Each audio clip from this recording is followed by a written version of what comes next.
কিন্তু এইভাবে তো আমরা হারতে পারি না। প্রতিবার আমরা যে স্কুলের সাথে ডান্স কম্পিটিশনে জিতেছি, এবার ওই স্কুলের সাথে হারলে আমাদের তো একেবারেই নাক কাটা যাবে। আর সবাই আমাদেরকে নিয়ে অনেক মজা করবে, আমাদেরকে খুব অপমানিত হতে হবে। তখন এসব কথা শুনে পান্না বলতে থাকে, ম্যাম, আমি কিছু বলতে চাই। যদি আমার রংরূপের কারণে আপনাদের মান সম্মান চলে না যায়, তাহলে আমি ডান্স করতে চাই।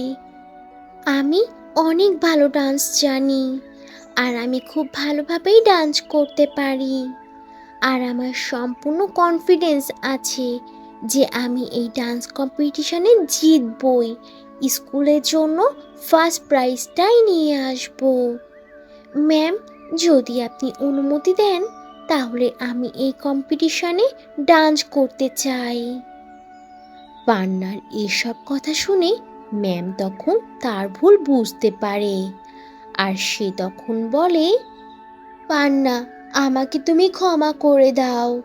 সেদিন তোমার গায়ের রঙের জন্য আমি তোমাকে অনেক কথা শুনিয়েছি, তোমাকে অনেক হেনস্থ করেছি।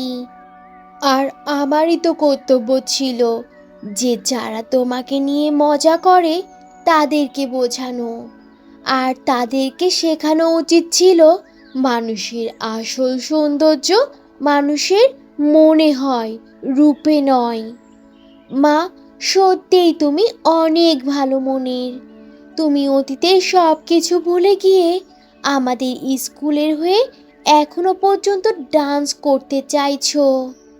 যাও মা, যাও, অনেক সুন্দর করে ডান্স করো আর জয়ী হয়ে ফেরো, এই দোয়া করি তোমার জন্য। টিচারের মুখে এমন সব সুন্দর কথা শুনে পান্না চলে যায় স্টেজে ডান্স করার জন্য। এরপর পান্না অনেক সুন্দর করে ডান্স করতে থাকে, আর সকলেই পান্নার ডান্স অনেক পছন্দ করে, কারণ পান্নার ডান্স ছিল সবার থেকে একদমই আলাদা। সবাই তার ডান্স দেখে অনেক খুশি হয়, আর সবার মনোরঞ্জন হয়।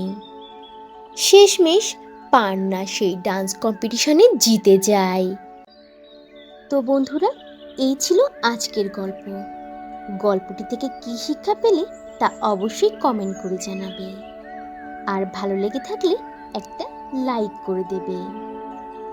আর এখনো যদি চ্যানেলটি সাবস্ক্রাইব না করে থাকো, তাহলে এখনই লাল রঙের বাটনটি চেপে চ্যানেলটিকে সাবস্ক্রাইব করে দাও, আর অল দি নোটিফিকেশন প্রেস করে রাখো। তাহলে বন্ধুরা, আজ এখানেই শেষ করছি।